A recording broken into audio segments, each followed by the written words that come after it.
Details చూస్తున్నాం. BRS హయాంలో చుట్టం అనుకున్న చట్టం రైతులకు పేదలకు శత్రువుగా తయారైందంటూ మంత్రి పొంగులేటి శ్రీనివాసరెడ్డి విమర్శించారు. కొండనాలకు మందేస్తే ఉన్ననాలకు ఊడిన చందంగా బీఆర్ఎస్ తీసుకొచ్చిన ధరణితో రైతుల సమస్యలు పెరిగాయన్నారు. అసెంబ్లీలో ప్రవేశపెట్టినప్పుడు ఏ పేదోడి కన్నీరు తుడవటానికి భూభారతిని తీసుకొచ్చిన మన ఇందిరమ్మ ప్రభుత్వం అసెంబ్లీలో ఈ బిల్లును పెట్టినప్పుడు వీధుల్లో రౌడీల్లా ఆ బిల్లు పెట్టకుండా ఎలా అడ్డుకున్నారో, స్పీకర్ గారి మీద గాని నా మీద గాని ఆ కాగితాలు చింపి ఎలా వేశారో ఆనాడు రాష్ట్ర ప్రజలందరూ ప్రత్యక్షంగా చూశారు. అయినా వాళ్ళకి జ్ఞానోదయం రాలే.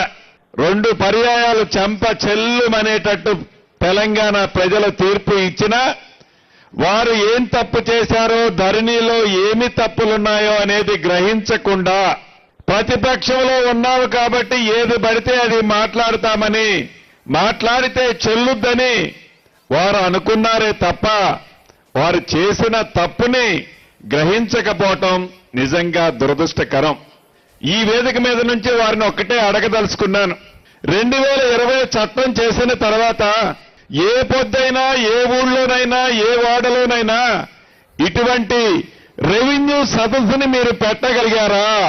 నిజంగా మీరు పెట్టి ఉంటే ప్రజలు ఈ ధరణితో ఎంత ఇబ్బంది పడ్డారో ఆ సభలో మీ ఈపు విమానము మోత మోగిచ్చి ఉండేవాళ్ళు.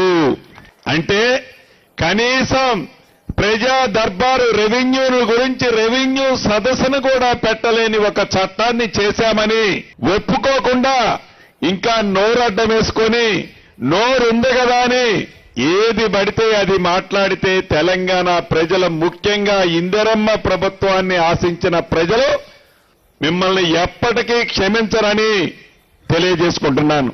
ఆనాడు 2020 చట్టం చేసేటప్పుడు ఆన్లైన్లో సాదా బైనామాలు అంటే మీ తాతనో, మీ తండ్రినో, మీ ముత్తాతనో ఎవరి దగ్గరనో ఒక 5 ఎకరాల భూమి కొని ఆనాడు రిజిస్ట్రేషన్ ఛార్జీలన్నా మిగులుతాయి కదా అని తెల్ల కాగితం మీదనో 10 రూపాయల స్టాంపు మీదనో ఒక కాగితం రాసుకున్నారు. ఆ రాసుకున్న కాగితం నిజం. ఆ రాసుకున్న కాగితాన్ని భూమిలో ఆ రైతన్న మీరు చట్టం తీసుకొచ్చారు, అప్లికేషన్లు పెట్టుకోమన్నారు. అప్లికేషన్లు అయితే పెట్టుకోమన్నారు కానీ చట్టంలో సాదా బైనామాలకు సంబంధించిన అంశాన్నే ఎత్తేశారు మీరు. అంటే ప్రజలని, రైతులని, గిరిజన ప్రాంతంలో ఉండే నిరుపేద పేదలని ఎలా మభ్య పెట్టాలో మోసం చేశారు ఆనాడు మీరు ఆ చట్టంలో. ఈ చట్టంలో ఎవరైతే పొజిషన్లో ఉన్నారో, ఎవరు పొజిషన్లో ఉందో ఆ పొజిషన్లో ఉన్న వారికే పాస్బుక్ ఇచ్చే అవకాశాన్ని ఈ చట్టంలో కల్పించాము. సుమారు 27-28 అంశాలని ఈ భూభారత చట్టం ద్వారా సామాన్య ప్రజలకి చెప్పులు అరిగిందాకా మీరు ఎంఆర్ఓ ఆఫీసుకో, ఆర్డీఓ ఆఫీసుకో, కలెక్టర్ ఆఫీసుకో నా ఆడబిడ్డల మెడలో ఉన్న మంగళసూత్రాలన్నీ హైకోర్టుకో పోవాల్సిన పరిస్థితి ఈ చట్టం వల్ల లేదు. మీ గ్రామానికే మన రెవెన్యూ అధికారులు వస్తారు. అప్లికేషన్ గా నాడు 1000 రూపాయలు తీసుకునేది ఈనాడు మీరు 1000 రూపాయలు కాదు కదా, మీ అప్లికేషన్ కూడా మన కలెక్టర్ గారే ప్రింట్ చేసి మీకు ఇస్తాడు. ప్రతి రెవెన్యూ గ్రామానికి నా రెవెన్యూ అధికారులే వచ్చి కూర్చుంటారు. మీ సమస్యని శాశ్వతంగా పరిష్కరిస్తారు. సాధ్యం గాని కొన్ని కోర్టులో ఉంటే అది కోర్టు పరిధి